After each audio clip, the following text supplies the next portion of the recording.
ஆண்டவராகிய இயேசுவின் நாமத்தில் அன்பின் வாழ்த்துக்கள். தொடர்ந்து நீதிமொழியின் புஸ்தகத்தினுடைய தொடர்ச்சியை தியானிக்கிறோம்.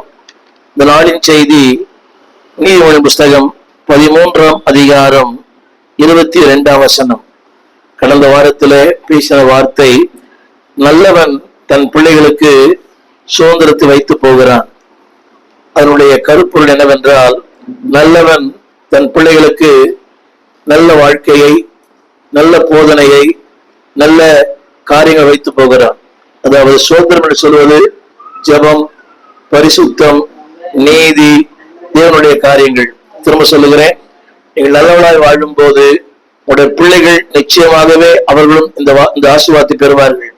இந்த திருமறையில் வாசிக்கிறோம், ஆபிரகாமின் ஆசீர்வாதம் ஈசாக்கு, ஈசாக்கின் ஆசீர்வாதம் யாக்கோபுக்கு, யாக்கோபின் ஆசீர்வாதம் 12 பிள்ளைகளுக்கு.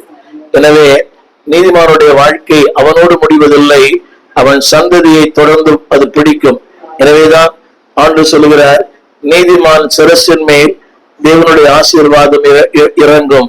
இந்த நாளிலே தொடர்ந்து கடந்த வாரத்துல நீதிமான் ஆசீர்வாதங்களை சொன்னேன். இந்த வாரத்துல பாவிகளின் ஆசீர்வாதம். நீ கேட்கலாம், ஒருவேளை பாவிகளுக்கு ஆசீர்வாதம் உண்டா? உண்டு. அதை படிக்க கேளுங்கள். பாவிகளின் ஆஸ்தியோ நீதிமானுக்கு வைக்கப்படும். அதாவது நல்லா கவனிக்க வேண்டும். இது ஒருவேளை அநியாயமா தெரியும். பாவிகளின் ஆஸ்தி நீதிமானுக்கு அநியாயமாய் தெரியும். இது அநியாயம் அல்ல, இது தேவனுடைய நியாய தீர்ப்பு. திரும்ப சொல்லுகிறேன், உலகத்துல கேட்கலாம், என்னங்க அவன் சம்பாதிச்சு அவன் சாப்பிடுவானா? ஆனா ஆண்டுடைய வார்த்தை சொல்லுகிறது, இது என்னுடைய நியாய தீர்ப்பு. கவனிங்கள், துன்மார்க்கனுக்கு ஒரு நியாய தீர்ப்பு உண்டு, நீதிமானுக்கு ஒரு நியாய தீர்ப்பு உண்டு. நீதிமானுடைய நீதி அவன் பிள்ளைகளின் பிள்ளைகளுக்கும், அது கர்த்தர் கொடுக்கிற தீர்ப்பு. அதே போல பாவிகளுக்கும் நியாய தீர்ப்பு உண்டு. அந்த நியாய தீர்ப்பு என்ன தெரியுமா? அந்த நியாய தீர்ப்பு அவனுடைய ஆசீர்வாதம் யாருக்கு போய் சேர்கிறது? நீதிமானுக்கு. இங்க சொல்லும்போது, பாவிகளின் ஆஸ்தி அவர்களுக்கே பயன்படாது, பாவிகளின் ஆசீர்வாதம் அவனுக்கும் பயன்படாது, அவன் சந்ததிக்கும் பயன்படாது. நாளிலே என்னை கேட்டுக்கொண்டிருக்கிற அன்பான தேவ பிள்ளையே, ஒரு சின்ன வார்த்தை, அதுல ஒரு வார்த்தை போடுறது, பாவிகளின் ஆஸ்தி. ஒரு சின்ன கேள்வி, இந்த ஆஸ்தி எப்படி வந்தது? பாவிகளின் ஆஸ்தி, how he receive, how he achieve. பாவிகள் அவனுக்கு எப்படி ஆஸ்தி கிடைச்சது? ஒன்று, அதாவது அடுத்தரை ஒடுக்குவது, ஏமாற்றுவது, வஞ்சிப்பது, லஞ்சம் வாங்குவது, பிறனை தூஷிப்பது, அடுத்தருடைய நிலத்தை அபகரிப்பது. அந்த வார்த்தையை பாருங்கள், பாவிகளின் ஆஸ்தி. அப்படியானால் பாவிக்கு எப்படி ஆஸ்தி இருக்கும்? ஒன்னை ஒருத்தரை ஏமாத்தணும், இல்ல கொள்ளடிக்கணும், அடுத்தவங்களை வஞ்சிக்கணும், இல்ல யாரையாவது ஒருத்தனை கொலை பண்ணணும். புரியுது அவங்களுக்கு? இன்னைக்கு இந்த கட்ட பஞ்சாயத்து பண்றவங்க, கொலை பண்றவங்களுக்கு எல்லாம் ஒரு ரேட் வச்சிருக்கிறாங்க. கைக்கு ஒரு ரேட்டு, காலுக்கு ஒரு ரேட்டு, உடம்புக்கு ஒரு ரேட்டு. அப்படியானால் அவன் சம்பாத்தி அவனுக்கே பயன்படவில்லை. நான் பார்க்கிறோமே, இதே சென்னையில இவ்வளவு மிகப்பெரிய தாதாக்கள் கோடி கோடியா சம்பாதிச்சாங்க, சில ஒண்ணெல்லாம் போயிட்டாங்க. இது அன்றாட ஊடகத்துல வருகிறது. அவனை வெட்டினான், இவனை வெட்டினான், அவனை என்கவுண்டர் பண்ணாங்க. நல்லா கவனிக்க வேண்டும், பாவிகளின் ஆஸ்தி நீதியாய் வந்ததல்ல, நீதிமானின் ஆஸ்தி நீதியாய் வந்தது. கொஞ்சமா இருக்கலாம், ஆனா வேதம் சொல்லுகிறது, கொஞ்சமாய் கிடைத்த ஆசீர்வாதம் அங்கீகாரம் பெறும். வேதம் சொல்லுகிறது, துரிதமாய் கிடைத்த ஆசீர்வாதம் அங்கீகாரம் பெறாது. என்னை கேட்டுக்கொண்டிருக்கிற அன்பு தேவ பிள்ளையே, திரும்ப திரும்ப இன்னொன்னு சொல்லுகிறேன், தேவன் நீதிமான நினைவு கூறுகிறார், பாவிகளின் நினைவு கூறுவதில்லை. பாவிகளின் வாழ்க்கை அவனோடு முடியும், நீதிமானின் வாழ்க்கை தலைமுறை தலைமுறையாக. வாசிக்கிறோமே, ஆபிரகாம், ஈசாக்கு, யாக்கோபு, முற்பிதாக்களுடைய ஆசீர்வாதங்கள் பிள்ளைகளுக்கு தலைமுறை தலைமுறையாய் போகும். எனவே இந்த நாளிலே திரும்ப திரும்ப சொல்லுகிறேன், 2 காரியம் சொல்ல விரும்புகிறேன். நீதிமான சந்தை நினைவு கூறுவார், பாவிகளின் சந்தை கர்த்தர் நினைவு கூறுவார். நிறைய பேரை பார்த்திருக்கலாம், இந்த பாவமான வாழ்க்கை வாழ்ந்தவங்க எல்லாம் அவங்க சந்தை நல்லவே இல்லை. அநேக குடும்பங்களை பார்க்கிறேன், அப்பா பண்ண தப்ப பிள்ளைகள் அனுபவிக்கிறாங்க. அந்த பிள்ளைக்கு நல்ல வாழ்க்கை அமையல, நல்ல குடும்பம் அமையல, நல்ல ஆரோக்கியம் கூட இல்லை. அப்படியானால் நீதிமான நினைவு கூறுகிற கர்த்தர் பாவிகளை நினைவு கூறுவார். எனவேதான் சொல்லுகிறது, 1000 தலைமுறை மட்டும் விசாரிக்கிறவரா இருக்கிறார். என்னை கேட்டுக்கொண்டிருக்கிற அன்பு தேவ பிள்ளையே, உங்களுடைய பக்தி, உங்கள் பரிசுத்தம், உங்கள் நீதி, உங்களுடைய ஜெபங்கள் உங்களையும் பாதுகாக்கும், உங்கள் தலைமுறையை அது பாதுகாக்கும். அதே வேளையில உங்களுடைய அசுத்தம், உங்களுடைய துன்மார்க்கம், தவறான வாழ்க்கை, தவறான வருமானம் உங்களையும் சபிக்கும், உங்கள் பிள்ளைகளையும் சபிக்கும். அந்த வார்த்தை சொல்கிறது பாவியின் ஆஸ்தியோ.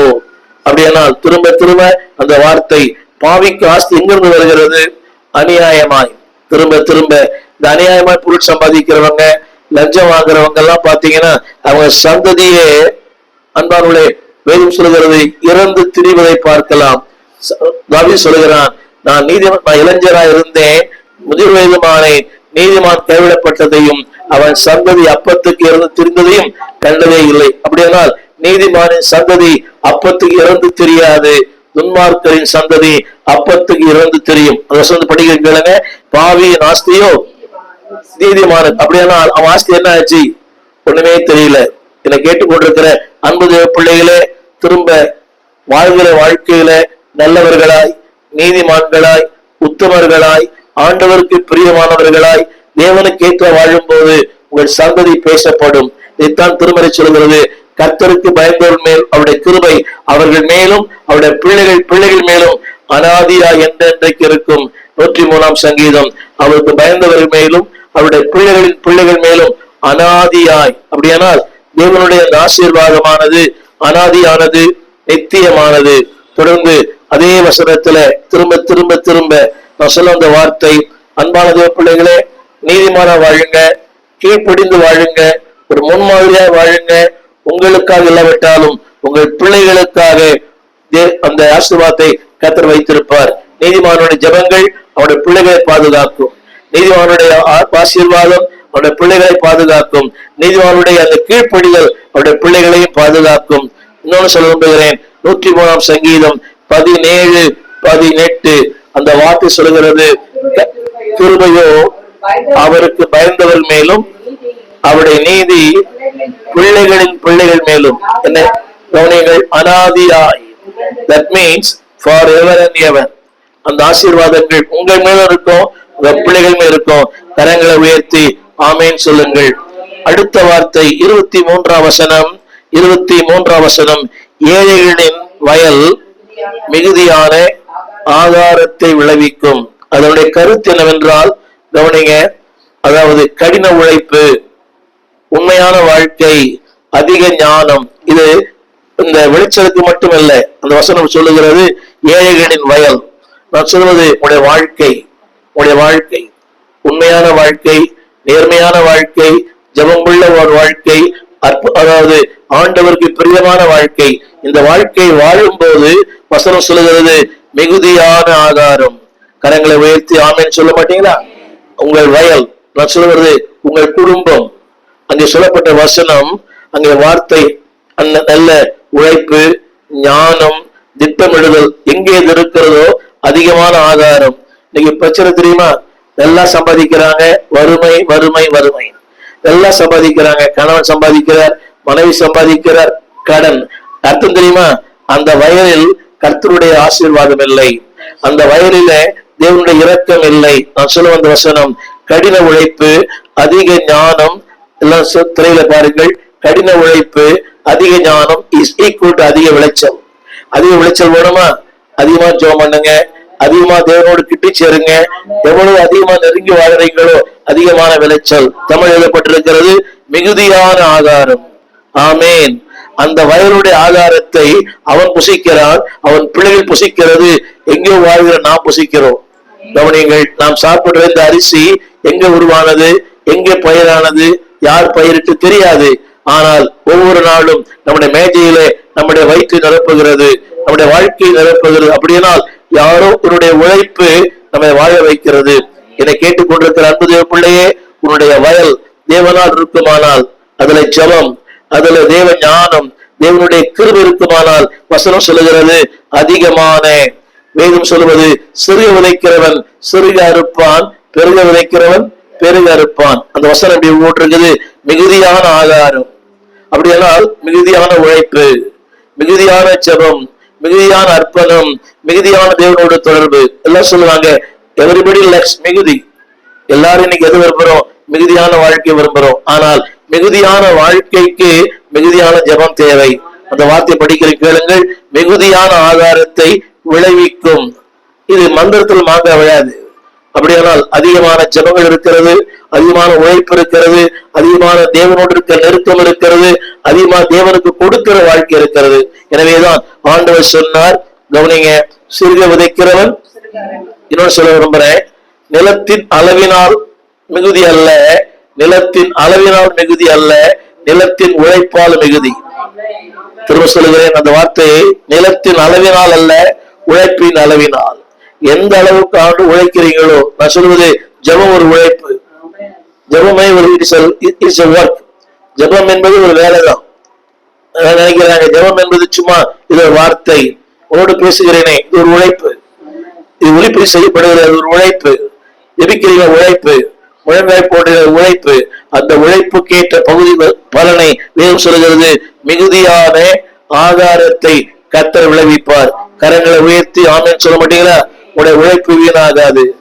ஃபாதர் பண்ணாரு, நீ வாழும் வாழ்க்கை, நீ ஓடும் ஓட்டம் ஒரு நாளும் வீணாகாது. ஆண்டவருக்கா செய்கிற சின்ன சின்ன காரியங்கள் கூட பரலோகத்திலே மிகுதியான, இந்த பூமியிலே மிகுதியை தரும், பரலோகத்திலே மிகுதியை தரும். எனவேதான் ஆண்டவர் சொன்னார், அமுக்கி குலுக்கி சரிந்து விழும்படி உட மதுவிலே கொட்டுவார்கள். என்னை கேட்டுக்கொண்டிருக்கிற அன்பு தேவ பிள்ளையே, வசனம் சொல்லுகிறது மிகுதியான விளைவை. தமிழ் வாசிக்கிறேன், மிகுதியான ஆகாரத்தை விளைவிக்கும். நாளிலே நினைக்கலாம், என் ஜெபம் கேட்கப்படல, என்னுடைய ஜெபங்கள் ஒருவேளை சரியா பதில் கொடுக்கப்படல. இல்ல, உன் வயலிலே உன் உழைப்பை கர்த்தர் பார்க்கிறார், உன்னுடைய அலைச்சலை கர்த்தர் பார்க்கிறார், உன்னுடைய கண்ணீரை கர்த்தர் பார்க்கிறார், உன்னுடைய எல்லாவற்றையும் கர்த்தர் பார்க்கிறார். அதைத்தான் சங்கீதம் வாசிக்கிறோம், கண்ணீரோடு விதைக்கிறவன் கம்பீரத்தோடு அறுப்பான். உன் கண்ணீரை கர்த்தர் பார்க்கிறார். அதாவது அள்ளித்தூள் விதையை சுமந்து கொண்டு போகிறான். அதாவது விதையை கரத்தில் வைத்திருக்கிறான், அறுவடையை தலையிலே வைத்திருக்கிறான். அப்படியானால் அந்த விதை கையில் இருக்கிறது, நோபடி செய், அது யாரும் பார்க்கல. ஆனா அறிக்கட்டு வரும்போது உலகம் பார்க்கிறது, ஊரார் பார்க்கிறார்கள், மக்கள் பார்க்கிறார்கள், எல்லாமே பார்க்கிறாங்க. உன் ஜெபம் யாருக்கும் தெரியாது, ஆனா ஜெபத்துக்கு பதில் தரும்போது உலகமே பார்க்கிறது. அந்த கையில் இருக்கிற விதை நோபடி நோஸ், அவன் கையில் என்ன இருக்குது யாருக்கும் தெரியாது. ஆனால் அந்த அள்ளித்தூள் விதையை அவன் வீசுகிறான். வரும்போது தன் தலையிலே அரிக்கட்டோடு திரும்பி வருகிறான். எனவே உன் ஜெபங்கள் வீணாகாது, உன் ஜெபங்கள் ஒரு நாளும் அது உன்னை விட்டு விடுபடாது. அடுத்த வசனத்தை நான் படிக்க கேளுங்கள். அடுத்த வசனம் அதிலேயே 23 வயல். ஆமா, அது அந்த உழைப்பு கவனிங்கள், எனக்காகத்தான் எனக்காகத்தான் எனக்காகத்தான். அந்த வார்த்தை படிக்க கேளுங்க. வயல் மிகுதியான, ஒரு வார்த்தை போட்டது, ஏழைகளின் வயலாம். ஹலோ, தமிழ்ல தெரியுமா? பணக்காரன் தான் ஆசீர்வாதம் இருப்பான், இல்ல ஏழைகளுக்கும் ஆசீர்வாதம் இருக்க முடியும். ஆசீர்வாதம் இருக்க முடியும், அனைவருக்கு நீங்க ஆசீர்வாதம் மாற முடியும். அந்த வார்த்தை படிக்கிறேன், ஏழைகளின் வயலா பணக்கார வயலா? ஆமே. அந்த வயல் என்ற வார்த்தைக்கு உங்களுடைய உழைப்பு, உங்களுடைய ஜெபம், உங்களுடைய முழங்கால், உங்களுடைய காணிக்கை, உங்களுடைய தியாகம், எவ்ரிதிங் இன்வெஸ்ட் தேர். அதுல சொல்லுகிறார், உங்களுடைய உழைப்பு வீணாகாது. ஏன் தெரியுமா? ஆண்டவர் சொன்னார், கொஞ்சத்தில் உண்மை உள்ளவன் அநேகத்தின் மேல். ஒரு சின்ன கேள்வி, ஏழைகளின் வயல் பெருசா இருக்கும் சின்னதா இருக்குமா? ஏழைகளின் வயல் அவங்க சொல்லுவாங்க, ஏதோ ஒரு கால் காணிங்க, ஒரு அரை காணிங்க, இது முக்கா காணிங்க. ஆனா அவன் வயல் மிகுதியா இருக்கிறதா? சொல்லுடைய வயலை பார்த்தீங்கன்னா அநேகரை பார்த்தா தெரியும், கண்ணுக்கு இப்ப தூரம் வரைக்கும் அவங்க நேரம் இருக்கும், ஆனா வறட்சியா இருக்கும். ஆனா ஏழைகளின் வயல் சிறியதுதான், ஆனால் அந்த வயலிலே மிகுதியான ஆசீர்வாதம். பணக்கார வயல் போட்டில்ல, ஏழைகளின், இரண்டு எதிர்மறையான வார்த்தை, ஏழைகளின் வயல் மிகுதியாம். நம்ம என்ன தெரியுமா? பணக்காரனா இருந்தா நல்லா இருப்பாங்க, அப்படி வேதம் சொல்லவே இல்லை. நீ ஏழையா இருக்கலாம், எளிமையா இருக்கலாம், ஒன்றுமில்லாது இருக்கலாம், உன்னுடைய உழைப்பை கர்த்தர் பார்க்கிறார், உன்னுடைய பிரயாசங்களை கர்த்தர் பார்க்கிறார், உன் அலைச்சல்களை கர்த்தர் பார்க்கிறார். இதைதான் பாடுறோம், என் அலைச்சலை என்ன இருக்கிறீர், என் கண்ணீரை உன்னுடைய துருத்திலே வைத்திருக்கிறீர். அது நபி சொல்கிறான், நெருக்கத்திலிருந்து எனக்கு விசாலத்தை உண்டு பண்ணினார். நெருக்கத்திலிருந்து அவனை ஆண்டவர் முதலாவது யூதாவுக்கு ராஜாவாக்கினார், பிறகு இஸ்ரேல் முழு தேசத்துக்கு ராஜாவாக்கினார். ஏன் தெரியுமா? அவருடைய உழைப்பு, அவருடைய பிரயாசம், அவருடைய அர்ப்பணம், அவருடைய ஆதங்கம் விட்டுவிடவே இல்லை. ஆமென் சொல்ல மாட்டீங்களா?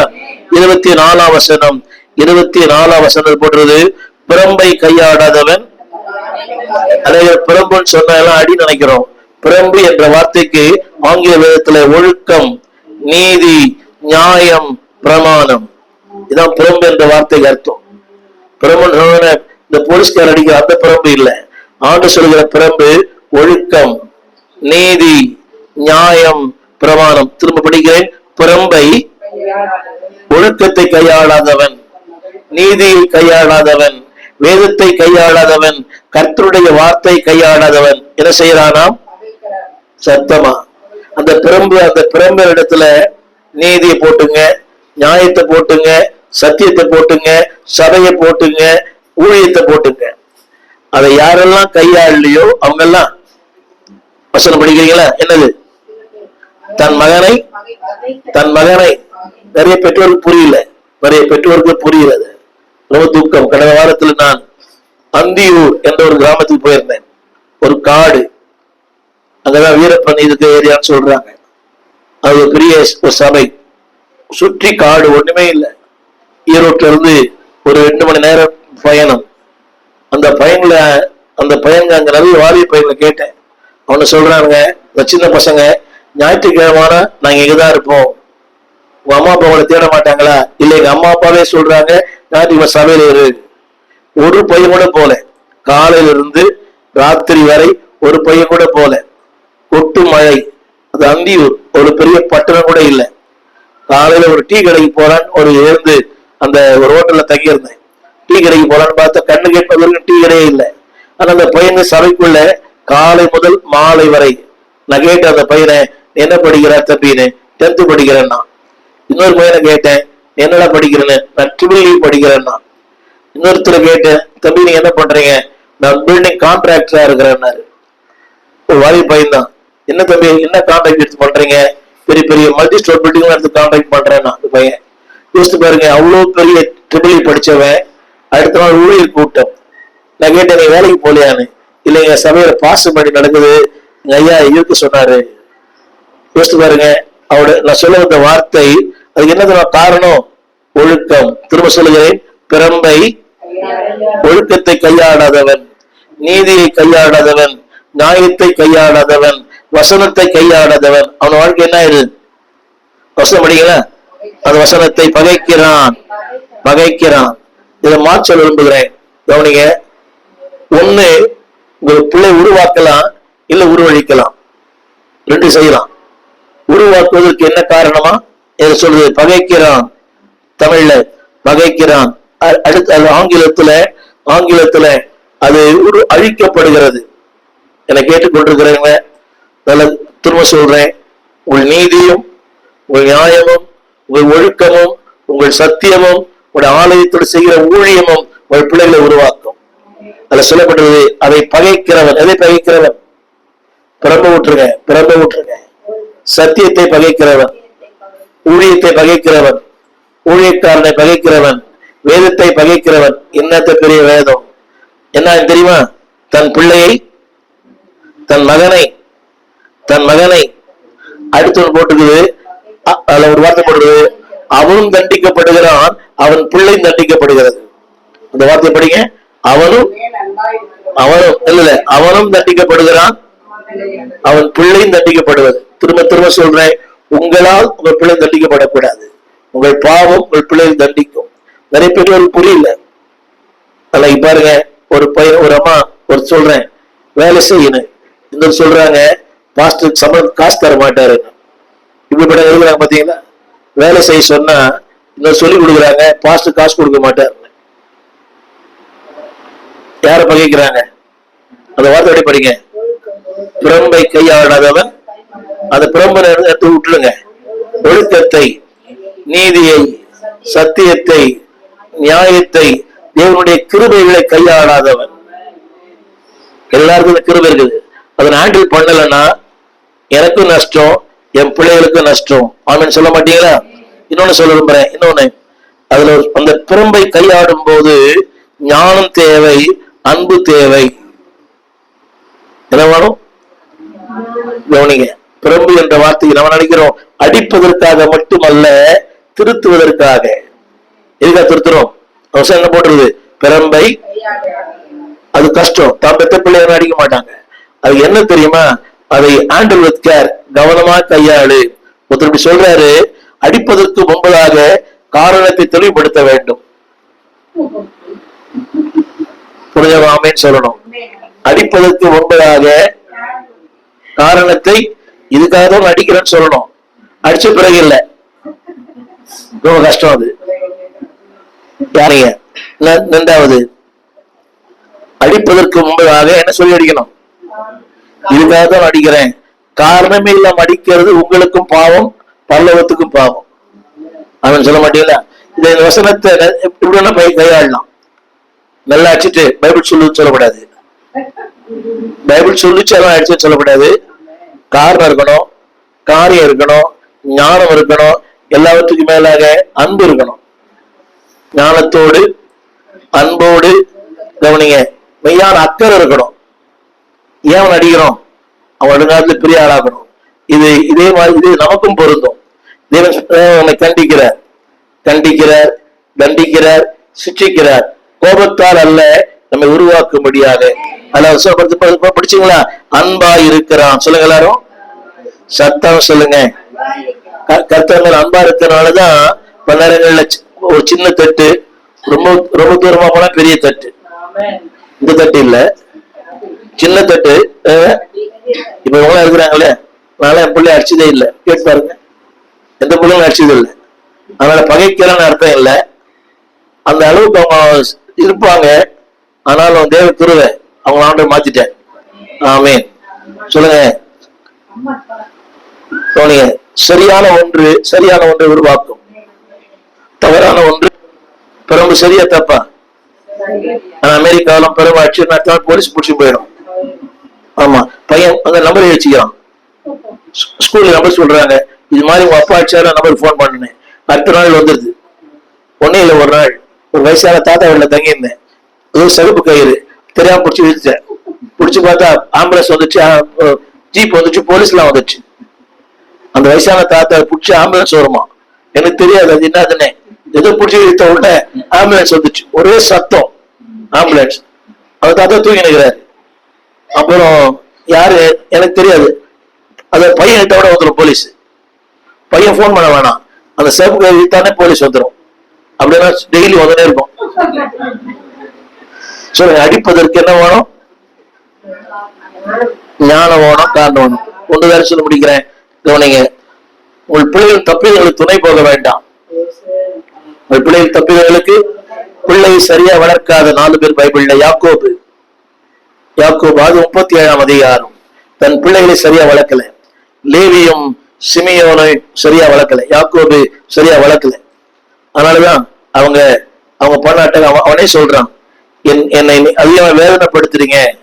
லேவியும் நிறைய பேர் சரியா வளர்க்கல. ரூபனே 49:1, தண்ணீரை போல தழும்பினவனே.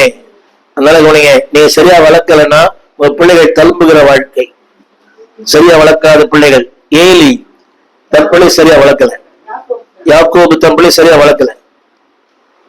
அதை வசனம் படிக்கிறீங்களா? லேவியும் சிமியோன் ஏக சகோதரர்கள், கொடுமையின் கருவிகள். யார் காரணம் தெரியுமா? யாக்கோபு தான் காரணம். திரும்ப சொல்றேன், உங்க தவறு உங்க பிள்ளைகிட்ட இருக்கும். நீ என்னெல்லாம் தப்பு பண்றீங்க அதெல்லாம் உங்க பிள்ளைகிட்ட இருக்கும். புரியுதா உங்களுக்கு? நான் எல்லா அப்பா அம்மாக்கும் சொல்றது, உங்க தவறு உங்க பிள்ளைகிட்ட இருக்கும். என் தவறு என் பிள்ளைகிட்ட இருக்கும். நான் டிவி பைத்தியமா தான் பிள்ளை டிவி பைத்தியமா இருக்கும். நான் கிரிக்கெட் பைத்தியமா தான் பிள்ளை கிரிக்கெட் பைத்தியமா இருக்கும். புரிஞ்சா சேர்த்தான். ஏன் தெரியுமா? நான் விதையா இருக்கிறேன், அவள் தனியா இருக்கிறார்கள். நான் அடிக்கடி சொல்றேன் எங்க அம்மாவை பத்தி. எனக்கு அறிவு தெரிஞ்சு எங்க அம்மா அப்பா யாரை பத்தி குறை பேசுனதே இல்லை. யாரை பத்தியோ, எந்த மருமகளை பத்தியோ யாரை பற்றியோ எங்க அம்மா வந்து ரொம்ப கொடுமையை அனுபவிச்சுவாங்க. அவங்க கொடுமையை கூட யாரும் சொல்ல மாட்டாங்க. யோசித்து பாத்தீங்களா? அதுதான் நீதிமானுடைய வாழ்க்கை. சொல்லுங்க, யாக்கோபினுடைய தவறான வாழ்க்கை. அவன் முதல் பிள்ளையே சரியில்லை, ரூபனே சரியில்லை. பின்னால ஒண்ணு சில நல்லதாச்சு. பென்யமின் பேருகிற ஓனாய், அதுல ஒரு சிலர் தேர்ச்சி, சிலர் தேரவே இல்லை. யோசேப்பு தேர்னாரு, யூதா தேர்னார், ஆனா ஒரு சிலர் தேரவே இல்லை. எனக்கு திரும்ப தான் சொல்றேன், உங்க அத்தனை பிள்ளைகளும் தேர்ந்த பிள்ளைகளா இருக்கணும். உங்க ஜபத்தை கேட்டா கேட்பார். ஏன்னா உங்களோட வயல் சின்னது, ஆனா பலன் பெருசு. சில பேருக்கு வயல் பெருசு, ஆனா நீங்க பணம் பண்ணிக்கணும். இந்த பணக்கார வீட்டுல பிள்ளை பாக்குறீங்களே, கொஞ்சம் ஏதாவது ஒழுக்கமா இருக்குதா? எல்லா பண்ண கட்டி விட்டுறான், இப்படி இப்படின்றான். சர்ச்சில் வந்து வயல் பெருசு, ஒழுக்கம் இல்லை. வயல் சின்னது, ஒழுக்கம் அதிகம். ஏழையின் வயல், அது யோசிச்சு பார்த்தீங்களா? ஏழையின் வயல் எப்படி மிகுதியான ஆசீர்வாதம் தரும்? ஏழையின் வயல் என்ன எவ்வளவு இருக்கும்? அது மிஞ்சி போனா எனவே ஒரு 10க்கு 10, ரைட். ஆனால் அந்த வயலிலும் கர்த்தர் ஆசீர்வாதத்தை வச்சிருக்கிறார். ஒரு 4 பேரை சொல்ல முடிக்கிறேன். சொல்லுங்க. Eli 1 Samuel 3:13. 1 சாமுவேல்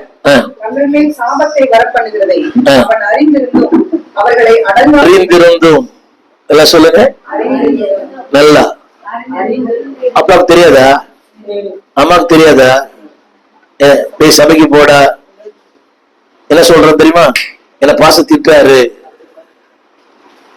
என்ன பாச திட்டாருன்றான். அறிந்திருந்தும் என்னங்க? 1 சாமுவேல் 3:13 படிக்கணும். படிங்க. ஹலோ, ஒரு ஊழியர், ஒரு தீர்க்கதரிசி, வேதத்தை அறிந்தவர், அனைவருக்கு போதிக்கிறவர், அறிந்திருந்தும் சாமுவேலுடைய பிள்ளைகள் ஊழியத்துக்கே வரல. 4:11 தேவனுடைய பெட்டி பிடிக்கப்பட்டது. ஏழையின் 2 குமாரராகிய ஓப்னியும் பினெகாசும் ஆண்டார்கள். ஊழியக்கார 2 பிள்ளைகள் செத்து போச்சு. ஊழியக்கார 2 பிள்ளைகளுமே நிமித்தம் பிரம்பை யார் அவரு? ஒரு பெரிய தீர்க்கதரிசி, ஒரு பெரிய தீர்க்கதரிசி. இதுல தாவீது கூட அடக்கம். 2 சாமுவேல் 13:39. 2 சாமுவேல் 13:39. 2 சாமுவேல் படிங்க. தாவீது ராஜா அம்னோன் செத்தபடியினால் அவனுக்காக துக்கித்து ஆறுதல் அடைந்த போது அப்சலோமை பின்தொடரும் நினைவை விட்டு விட்டான். எல்லாம் சொல்லுங்க. பின்தொடரும் சொல்லுங்க எல்லாரும் சத்தமா. எல்லா தாய்மாரும் கவனிங்க.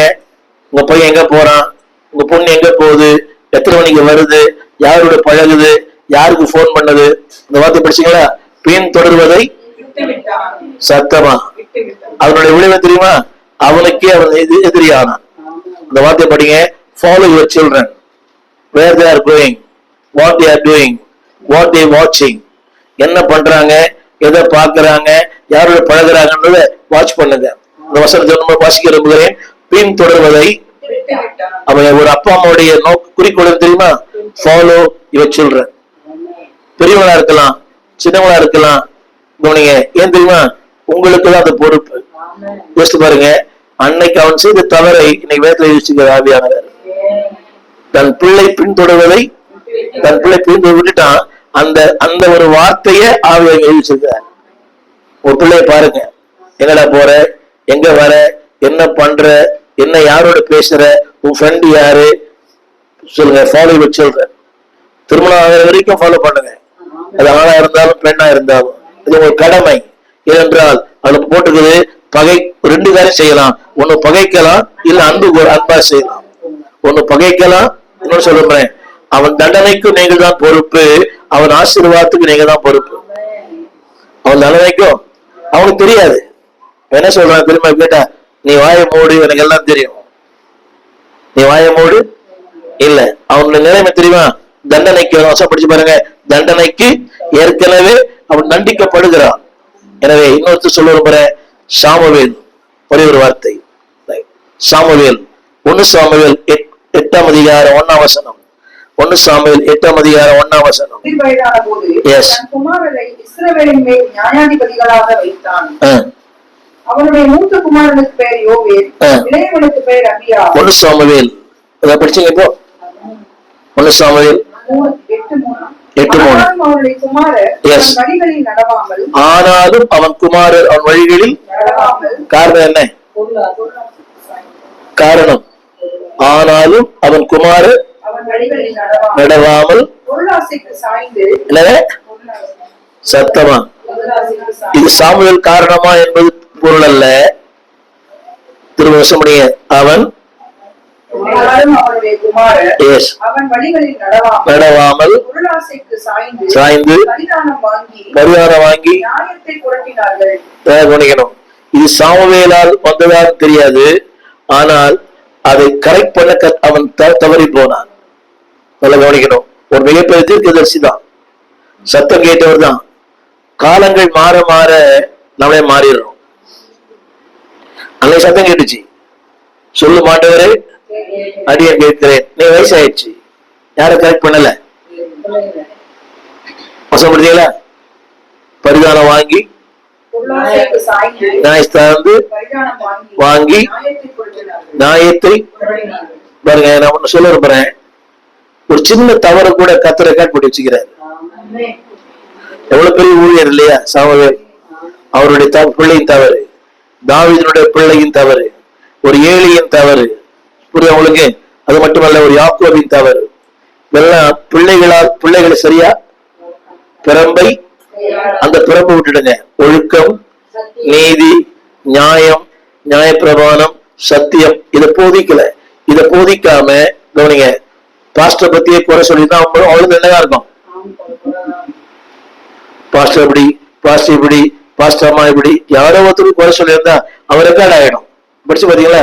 அவன் வழிகளில் நடவாமல், அவன் வழிகளில், அது ஒரு அழகான வசனம் படிச்சாங்க இப்ப கொஞ்ச நேரத்துக்கு முன்னால. அவனை பின்பற்றுவதை அவன் என்ன சொல்லுவாங்க?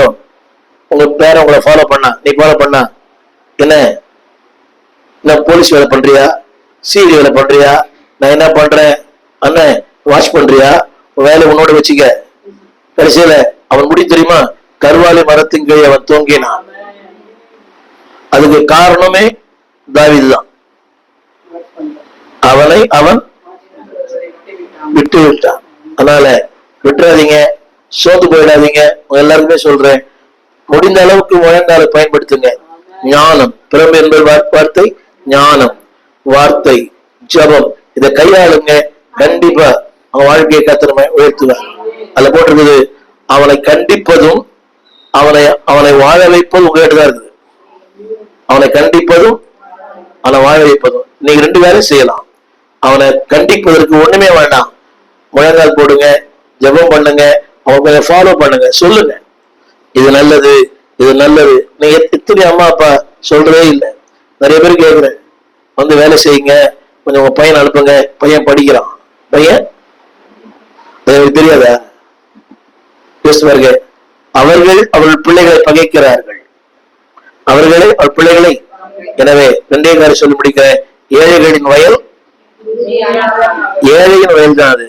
ஆனா உண்மை இருக்குது, நீதி இருக்குது, நியாயம் இருக்குது. கொஞ்சம் வருமானம் தான் என்ன போடுறது அந்த இடத்துல சொல்லுங்க. ஏழைகளின் வயல், ஏழைகளின் சம்பாத்தியம் தான். ஏழைகளின் கவனிக்கிறீங்களா? ஏழைகளின் சம்பாத்தியம் தான், பணக்கார சம்பாத்தியம் இல்லை. ஆனா தேவன் சொல்றார், மிகுதியான ஆசீர்வாதத்தை தரும். பணக்காரன் சம்பாத்தியம் என்ன இல்லை, ஒண்ணுமே இல்லை. ஜோம் இல்லாம எல்லாம் ஜெபிப்போம். எங்க நல்ல தகப்பனே, அருமையான வேலைக்காக நன்றியோடு துதிக்கிறோம்.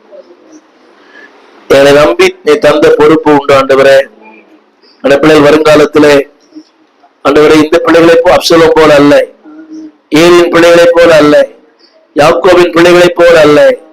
என் பிள்ளைகள் அவுட்ஸ்டாண்டிங் பிள்ளைகளாக, சாதிக்கிற பிள்ளைகளாக, சாதனையாளர்களாக, இந்த சமுதாயமே அண்ணாந்து பார்க்க அளவுக்கு என் பிள்ளைகள் பெயர் சொல்லுகிற பிள்ளைகளாய் என் பிள்ளைகளை மாற்று ஆண்டவரே. அன்பின் கரங்களை ஒப்பு கொடுக்கிறோம். ஏழைகளின் வயல் மிகுதியான பலனை தரும். கொஞ்சம் வருமானம் தான், நம்ம சொன்னாலே கொஞ்சம் மாவு, கொஞ்சம் எண்ணெய், ஆனால் அநேக நாள் அவளும் அவள் வீட்டாரும் சாப்பிட்டு திருப்தி அடைந்தார்கள். அதுபோல கொஞ்சம் வருமானம் தான். சில குடும்ப வருமானமே இல்லை, ஆனால் அங்கே உழைப்பு இருக்கும் போது, ஞானம் இருக்கும் போது, தேவ பயம் இருக்கும் போது, தேவ கிருபை இருக்கும் போது மிகுதியான ஆசீர்வாதத்தை தரும். இதை கேட்கிற ஒவ்வொருடைய வாழ்க்கையிலையும் ஏழைகளா இருக்கலாம், வறுமையில் இருக்கலாம், எளிமையா இருக்கலாம், ஒன்றுமில்லாது இருக்கலாம், மிகுதியான விளைச்சல், மிகுதியான ஆசீர்வாதம், மிகுதியான வாழ்க்கை, மிகுதியான கிருபை, மிகுதியான அபிஷேகத்தை தாங்க ஆண்டவரே. இயேசுவே, எங்கள் பிள்ளைகளை நாங்கள் சரியாய் பயன்படுத்த, சரியாய் கையாள, சரியாய் வளர்க்க ஞானமுள்ள இதயத்தை எங்களுக்கு தாங்க. ஏலின் பிள்ளைகளாய் அல்ல ஆண்டவரே, சாமுவேலின் பிள்ளைகளாய் அல்ல ஆண்டவரே, தாவீதின் பிள்ளைகள் அப்சலோமை போல அல்ல, லேவியின் சிமியோனை போல அல்ல. எங்கள் பிள்ளைகள் கர்த்தருக்கு ஏற்ற பிள்ளைகளாய், வருங்காலத்தில் எங்கள் பிள்ளைகள் தேசத்தையே தலைகளாய் மாற்றுகிற பிள்ளைகளாய், இன்னொரு பிள்ளைகரகாமாய், இன்னொரு ஓரல் ராபர்ட்ஸாய், இன்னொரு டிஜிஎஸ் தினகரனாய், இன்னொரு தேவ ஊழியராய் எங்கள் பிள்ளைகள் மாறட்டும் ஆண்டவரே. அதற்கேற்ற கிருபை எங்களுக்கு தாங்க.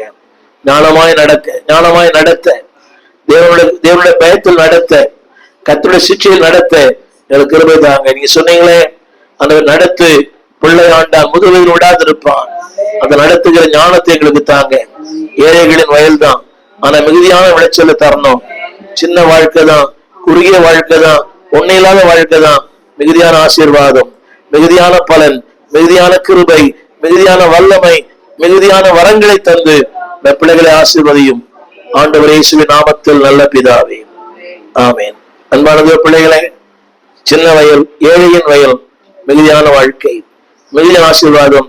டோன்ட் லுக், பணக்காரர்களை பார்க்காதீங்க. ஏழையின் வயலா இருக்கலாம். ஒரு மிகுதியான ஆசீர்வாதத்தை உங்களுக்கும் தருவார், உங்கள் பிள்ளைகளுக்கும் தருவார். நீங்களும் போவாசின் வயல்களை போல நீங்களும் கர்த்தரை மாற்றுவார். ஆமேன். என் ஆத்துமாவே கர்த்தரை ஸ்தோத்திரி.